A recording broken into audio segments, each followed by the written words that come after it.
আগামী ২ মাসের জন্য নির্বাহী ম্যাজিস্ট্রেটের ক্ষমতা পেয়েছে বাংলাদেশ সেনাবাহিনীর কমিশনপ্রাপ্ত কর্মকর্তারা।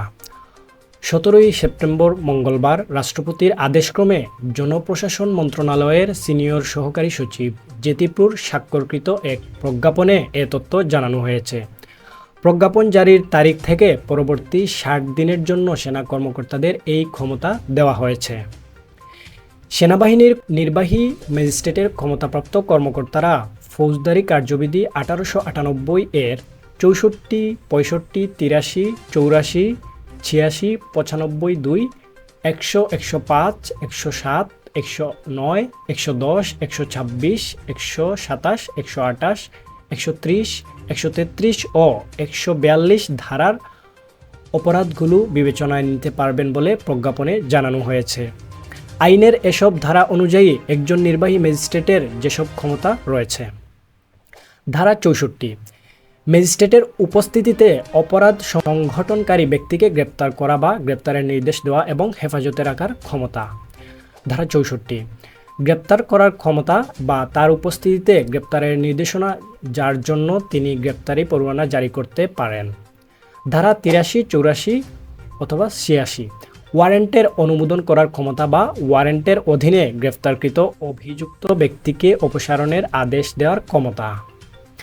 ধারা ৯৫ এর ২, নথিপত্র ইত্যাদির জন্য ডাক ও টেলিগ্রাফ কর্তৃপক্ষের দ্বারা অনুসন্ধান ও আটক করার ক্ষমতা।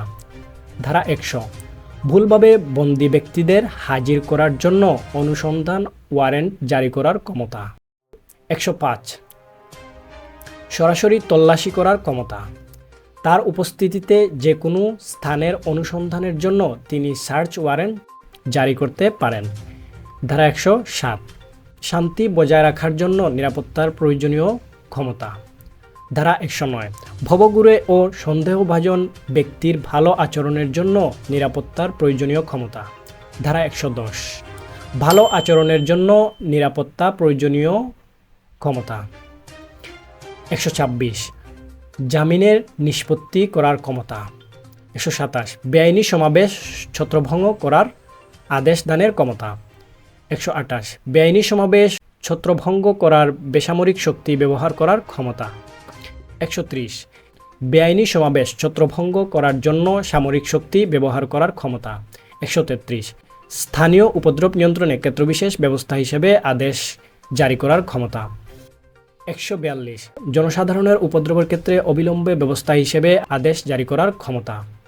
উল্লেখিত ক্ষমতা ছাড়াও যে কোনো নির্বাহী ম্যাজিস্ট্রেট মোবাইল কোর্ট আইন ২০০৯ এর অধীনে মোবাইল কোর্ট পরিচালনা করার জন্য সরকার এবং সেই সঙ্গে জেলা ম্যাজিস্ট্রেট দ্বারা সংশ্লিষ্ট এখতিয়ারের মধ্যে ক্ষমতা দেওয়া হয়েছে। এই আইনের অধীনে নির্বাহী ম্যাজিস্ট্রেট তার উপস্থিতিতে সংঘটিত অপরাধ বা ঘটনাস্থলে তার সামনে উন্মোচিত হওয়া অপরাধগুলো বিবেচনা নিতে পারেন। অভিযুক্তের স্বীকারোক্তির পর ম্যাজিস্ট্রেট সংশ্লিষ্ট আইন অনুযায়ী অপরাধীকে সাজা দিতে পারেন, তবে কারাদণ্ডের ক্ষেত্রে তা ২ বছরের বেশি হবে না।